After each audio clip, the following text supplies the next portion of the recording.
Hello everyone, నేను సమ్రీన్. ఈరోజు మనతో క్రియేటివ్ డైరెక్టర్ గీతా కృష్ణన్ గారు ఉన్నారు. వారితో మాట్లాడదాం. Hello sir. హాయ్. సార్ మనం చూసినట్టు రాజ్‌దీప్ సర్దేశాయ్ ఇండియా టుడే నుంచి మనకు ఇంటర్వ్యూ తీసుకున్నారు. చంద్రబాబు నాయుడుని ప్లస్ అలాగే జగన్మోహన్ రెడ్డిని. So what's your opinion about that sir? Yeah! India today is one of the national famous TV channel అన్నమాట. దాంట్లో ముందుగా చంద్రబాబు నాయుడు గారిని చేశాడు. రాజ్‌దీప్ సర్దేశాయ్ అంటే వెరీ సీనియర్ జర్నలిస్ట్. 6'2" ఉంటాడు అతను. అతను ఎవ్రీ స్టేట్ కూడా తిరిగి ఈ పోల్ ఒపీనియన్ కూడా తీసుకుంటూ ఉంటాడు. Very interesting journalist. It's very senior journalist. ఉన్న వాళ్ళు ఇతను బర్కా దత్తా వీళ్ళంతా వాళ్ళందరూ బయటికి వెళ్ళిపోయారు ఎన్డీటీవీ నుంచి. NDTV also become Modi's property. ఇప్పుడు గంటేశారు, మీడియాని కూడా ఆక్రమించారన్నమాట బీజేపీ. సో ఆ విధంగా ఇండియా టుడే ఫర్గా ఎగ్నెస్ట్ కాదు కానీ ఆల్మోస్ట్ వాళ్ళు కూడా బాగా న్యూట్రల్ గా మారుతూ ఉంటారు. అందులో రాజ్‌దీప్ సర్దేశాయ్ మటుకు ఈ suppose to very prominent journalist అనమాట. సో అతను చంద్రబాబు నాయుడు గారు చేసినప్పుడు అడిగాడు what is the thing your doing అని. అక్కడ ఒకటి మిస్సింగ్. అతను సర్దేశాయ్ ఎలా మిస్సింగ్ అంటే, నువ్వు ఏం చేసావని అడగట్లేదు. నీకు 10 సంవత్సరాలు సీఎం చేశారు, అంతకుముందు మీ మామగారు సీఎం చేశారు, ఇంతకాలం ఈ 40 years చరిత్రలో what have you done to the state అని ఒక ప్రశ్న అడుగుతాడేమో అని నేను లాస్ట్ వరకు వెయిట్ చేశాను. అయ్యో అడగట్లేదు. ఎప్పుడు చూసినా జగన్ గురించి అడుగుతున్నాడు. జగన్ అలా చేయలేడు ఇలా చేయలేడు అంటే, మరి అలా చేయలేడు ఇలా చేయలేడు అన్నప్పుడు ఎవరు manifesto is again like Jagan manifesto. దాన్ని కొంచెం ఎన్హాన్స్ చేశాడు అంతే. Why are you copying him and also copying Congress 6 సూత్రాలు పదం 5 సూత్రాలు అవుతుంది కదా. The same thing is nothing but కూటమి యొక్క మేనిఫెస్టో. సో ఇవన్నీ కూడా చాలా హాస్యాస్పదంగా అనిపించింది. ఆయనకు ప్రశ్నలో కూడా పెద్ద ఇది లేదు. ఈ వాజ్ ఓన్లీ టాకింగ్ అబౌట్ ఆ జలస్ కనబడుతుంది. వైఎస్ రాజశేఖర రెడ్డి కొడుకు చీఫ్ మినిస్టర్ అయిపోయాడు అనే జలస్ తప్పితే అతని దాంట్లో పొటెన్షియాలిటీ లేదు. చంద్రబాబు నాయుడు గారు అంత ఎక్స్పీరియన్స్ ఉన్న వ్యక్తిగా మాట్లాడవలసిన మాటలు కదా. ఓకే, అతను కూడా సర్దేశాయ్ కూడా ఐ థాట్ ఎక్స్పెక్టెడ్ దట్ ఈ last valid question, what have you done. ఎవరు అడగట్లేదు అది. ఏ సభలోకి వెళ్ళినా పవన్ కళ్యాణ్ ఇతను కలిసి జగన్ తిట్టడం సరిపోతుంది కానీ మీరేం చేస్తారు చెప్పరే. ఈ మేనిఫెస్టో కూడా వాళ్ళ మేనిఫెస్టోని మీరు ఎన్హాన్స్ చేస్తారు అంతే మీరు కదా. So that was very disappointing interview. ఇక్కడ మటుకు రాజశేఖర రెడ్డి గారి ఆఫీస్కి ఇంట్లోకి వెళ్ళి అక్కడికి వెళ్ళి చేశాడు.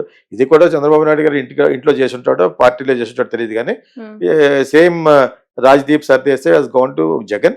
ఆయన చేసిన తర్వాత రిలీజ్ చేశారు జగన్ తోటి. అతను చాలా క్లవర్ గానే మాట్లాడాడు. ఎందుకంటే జనరల్ గా ప్రెస్ మీట్లు అయి పెట్టడు జగన్. ఎందుకంటే ఏమాత్రం తప్పు మాట్లాడినా నోట్ అయిపోతుంది. ఓకే, అంచేత ప్రెస్ మీట్లు అవాయిడ్ చేస్తాడు, వేరే వాళ్ళతో మాట్లాడిస్తాడు. ఇది మట్టుకు మన నేషనల్ టీవీ కదా, that before elections. It gives lot of repercussion, lot of consequences. ఇది బాగానే మాట్లాడాడు. ఎలా మాట్లాడాడంటే అదే మీరు మొన్నటి వరకు మోడీ గారితో చాలా సఖ్యతగా ఉన్నారు కదా, వెరీ ఫ్రెండ్లీగా ఉన్నారు కదా. How come BJP suddenly gone to that Pawan Kalyan and Chandrababu Naidu అని అడగానే ఈ ప్రశ్న మీరు వాళ్ళని అడగాలి నన్ను కాదు అన్నాడు. బాగా ఆన్సర్ చేశాడు. తర్వాత మరి నీకు ఒక 20 సీట్లు వస్తే ఇక్కడ వాళ్ళకి రాకుండా స్టిల్ మీరు ఆ ఫ్రెండ్షిప్ తోటి మోడీ గారికి బీజేపీకి వేస్తారా అంటే ఇట్స్ అన్ హైపోథెటికల్ క్వశ్చన్ అన్నాడు. ఊహాజనితమైంది ఎందుకు మాట్లాడుకోవడం అన్నాడు. చాలా బాగా వెల్ ప్రిపేర్డ్. ఇంకో క్వశ్చన్, ఇంట్రెస్టింగ్ క్వశ్చన్ ఏంటంటే మేనిఫెస్టో గురించి ఏదో అడిగాడు. అదేదో చెప్పాడు. మనం తర్వాత ఎలా మాట్లాడుకుందాం మేనిఫెస్టో గురించి. మీ ఓన్ సిస్టరే నీ మీద అపోజ్ చేస్తున్నారు. They putting a bad water on you. So what you say about అమ్మాయిని కంటెస్ట్ చేస్తుంది కదా. ఏంటంటే నేను ఆమె కంటెస్ట్ చేస్తున్నందుకు నేను బాధపడలేదు, రేపు పొద్దున్న డిపాజిట్లు కోల్పోద్ది దాని గురించి బాధపడుతున్నా అన్నాడు. చాలా బాగా చెప్పాడు. నాకు వెరీ కన్విన్సింగ్ అనిపించింది.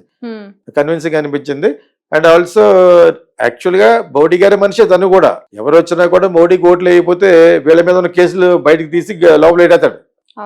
అంచేత భయపెట్టి అతను ఓటేస్తారు. అర్థమైందా? This what happening now in the country. అర్థమైందా? So whatever it is, he answered well. I felt Jagan's answers were much more better than Chandrababu Naidu. Cleverly answered and very convincing. Cleverly answer. మనకి ఎప్పుడు చూసేవాడికి ఏంటంటే ఆడియన్స్ కి, viewers, it should be convincing. It was very convincing. So sir, ఇప్పుడు మనం చూసినట్లయితే కొత్తగా news వచ్చింది, హైదరాబాద్ కేంద్ర పాలితంగా మారబోతుందా? కేటీఆర్ ఒక ఇంటర్వ్యూలో చెప్పారని చెప్పేసి వింటున్నా. సో మారే అవకాశం ఉందా? మారితే ఎందుకు మార్పాలనుకుంటున్నారు? ఈ విషయంలో ఏం చెప్తారు సార్? యాక్చువల్గా ఇది ఎప్పటి నుంచో ఉంది. ఇది కేటీఆర్ అనేది ఒక్కొక్కసారి మళ్ళీ రిమైండ్ చేశాడు అతను. యాక్చువల్గా హైదరాబాద్ని ఈ విధంగా చేయాలి కేంద్ర పాలిత ప్రాంతంగా. That is only alone Hyderabad, Telangana కాదు మళ్ళీ. సో ఏమవుతుంది, ఇప్పుడు all the rights will go to central government. Hyderabad అంటే చాలా ఇన్కమ్ జనరేషన్ సిటీ. ఆ విధంగానే మన ఆంధ్ర వాళ్ళు ఫీల్ అవుతున్నారు. ఇప్పుడు ఎప్పుడైతే సెపరేట్ చేశారో 10 సంవత్సరాలు వాడుకోవచ్చు అని పెట్టారు వాళ్ళు. అది కూడా వాడుకోకుండా ఈ రేవంత్ రెడ్డిని మన Chandrababu Naidu vote for note కేసులో దొరికిపోయారు. దొరికిపోతే వాళ్ళ బ్లాక్ మెయిల్ చేసి మొత్తానికి ఆంధ్ర గంటేశారు చంద్రబాబు నాయుడు. అప్పుడు అమరావతి అక్కడ డెవలప్ అవ్వలేదు, రెండింటికి చెందిన రేవడిగా అయిపోయాడు చంద్రబాబు నాయుడు. ఈ only spoil the rights for all the Andhra people living in Hyderabad to enjoy for 10 more years. అది మొన్న అయిపోయింది. అది యాక్చువల్గా అందులో బాధల్లో ఉన్నాం మనం యాక్చువల్గాను ఆంధ్ర వాళ్ళు. బట్ ఇక్కడ ఏంటంటే కేంద్ర పాలిత ప్రాంతంగా చేస్తే సౌత్ మన చేతిలోకి వస్తుంది. నెంబర్ 1 బీజేపీయే మళ్ళీ గెలుస్తుందని ఒక ఇది ఉంది వాళ్ళకి. అక్కడ వాళ్ళ కంట్రోల్లో ఉండటం వల్ల చాలా కంట్రోల్ అవుద్ది. ఇక్కడ వచ్చి సగం జనాభా ఓల్డ్ సిటీలో కంట్రోల్ బై ఓవైసీ. అది మనసులో చెప్పరు బయటకు. అది బీజేపీ ఎజెండాలో అదొక ఎజెండా. అందుకని అక్కడ ఒక స్ట్రాంగ్ క్యాండిడేట్, డబ్బులు ఖర్చు పెట్టే క్యాండిడేట్ నిలబెట్టారు. నేను ఫ్యాక్ట్ మాట్లాడతాను కాబట్టి that is one of the reason. Muslims కూడా కంట్రోల్లో తీసుకోవాలంటే దిస్ హ్యాస్ టు బికమ్ ఒక కేంద్ర పాలిత ప్రాంతంగా కావాలి. ఒకటే రిసోర్సెస్, ఇది very resourceful city in the entire Asian today after Dubai. Dubai is the best city in the whole world. దాని తర్వాత హైదరాబాద్ ఇండియాలో fast growing city, nude city కాబట్టి. సో దీన్ని మనం కోటలో బాగా వేసి సెంట్రల్ గవర్నమెంట్ కింద అయిపోతే వీళ్ళు ఏం చేయలేరు ఇక్కడ. మళ్ళీ అందరికి సమానం అప్పుడు. మీకు అర్థమైందా? అలా చేసేద్దామని చెప్పేసి అందులో అల్టీరియర్ మోటివ్స్ అనకూడదు, కానీ బ్యాడ్ ఒపీనియన్ కాదు. బట్ నేషనల్ సెంట్రల్ కంట్రోల్లో ఉంటే చాలా కంట్రోల్ చేయొచ్చు ఇక్కడ. ఇప్పుడు వాళ్ళ కంట్రోల్లో లేదు కదా. 90% is the control of city. అందుకని మరి కేసీఆర్ వేసిన వేషాలకు వాళ్ళు ఏం చేయలేకపోయారు. ఈడియా, మోడియా, బోడియా అలా అటువంటి మాటలు అనకూడదు ప్రైమ్ మినిస్టర్. నేను 100 సార్లు ఎందుకు చెప్తానంటే it has to be president, responsible creative director. ఎందుకు చెప్తున్నానంటే do not say to any prime minister. మీకు ఇష్టం ఉందా లేకపోయినా కూడా ప్రైమ్ మినిస్టర్ రెస్పెక్ట్ చేయాలి. అదేవిధంగా చీఫ్ మినిస్టర్ మనం రెస్పెక్ట్ చేయాలి. ఆడు గీడు బాబు సన్నాసి ఎక్కడికి వెళ్తుంది కంట్రీ? వేరే దేశం వాళ్ళు చూసి నవ్వుతున్నారు. సో అది అనకూడదని చెప్పేసి I'm just trying to tell through our ఇదనమాట. So you have to give respect to the prime minister, president of India. సరే అంతేనా? ఆ ప్రెసిడెంట్ ఆఫ్ ఇండియాని ఎవరినైనా కూడా రెస్పెక్ట్ చేయాలి. That means you are only insulting your own country కింద లెక్క. సో హైదరాబాద్ సౌత్ లో బీజేపీకి పెద్ద ఇది లేదు. వాళ్ళు బ్లాక్ మెయిలింగ్ పాలిటిక్స్ చేసి మొత్తానికి పట్టుకుంటున్నారు. ఏదో విధంగా ఇష్టం లేని జైల్లో పెట్టేసి చేస్తారు. ఈడీని పంపి అందరూ ఈడీ కింద వస్తారు. నేను ఒక ₹1,00,000 ట్యాక్స్ కట్టకపోతే నేను కూడా వస్తాను. అంచేది ఎవరి మీద కాకుండా వాళ్ళని పెట్టేస్తారు. బట్ ఇది ప్రొసీజర్ కాదు కాబట్టి వాళ్ళు కంట్రోల్లో తెచ్చుకున్నారు. But anyway Hyderabad union territory చేయడంలో ఉన్న కారణం ఏంటంటే ఒకటి resourceful city in Asia today. Hyderabad it still growing. ఆ గ్రోత్ రేట్ ఎక్కడికో వెళ్ళిపోతుంది. ఈలోగా ఇక్కడ చీఫ్ మినిస్టర్ అయిన వాళ్ళు అందరూ సగం తినేస్తున్నారు, మొత్తం అంతా సగం తినేస్తున్నారు. సో ఇంకా ముస్లిం ప్రాపర్టీస్ ఏమైపోయినాయి, చాలా మంది అమ్మేసుకున్నారు. బికాజ్ ఆ తరం పోయింది కదా. సో అంత కొంతమందే మిగిలేరు. Otherwise it was suppose to be very rich community Muslim because of Nizam. So ఆ ప్రాపర్టీస్ అన్ని కూడా ప్రజలు కొనేసారు. Other people from other cities వచ్చేసి వాళ్ళందరూ కొనేసి రియల్ ఎస్టేట్ బిజినెస్ అయిపోయింది. మీకు అర్థమైందా? ఇవన్నీ చూసి వాళ్ళ కన్ను కుట్టింది అనమాట అక్కడ గవర్నమెంట్ కి. దీన్ని మనం కేంద్ర పాలితగా చేస్తే it will be under our control because it is growing like anything. దీని గ్రోత్ మనం లెక్కగట్టలేవు, వెలగట్టలేనంత లెవెల్ వెళ్తుంది. యువర్ సీన్ ఒకప్పుడు రజనీకాంత్ వచ్చి దిస్ లుక్స్ లైక్ అమెరికా అన్నాడు. సో సో అంత క్రాంతి చెందడానికి వీళ్ళందరూ కూడా సాఫ్ట్వేర్ డెవలప్ అవ్వడం, ఇండస్ట్రియలైజేషన్ ఇవన్నీ కూడా కారణాలు.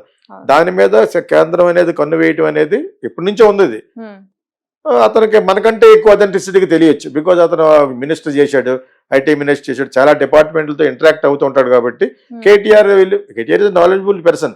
కాకపోతే వాళ్ళ ఫాదర్ లాగా బూతులు బాగా తప్పది. ప్రైమ్ మినిస్టర్ ఏం పీకుతాడు, ఏం లాంగ్వేజ్ అది? Your a minister for IT.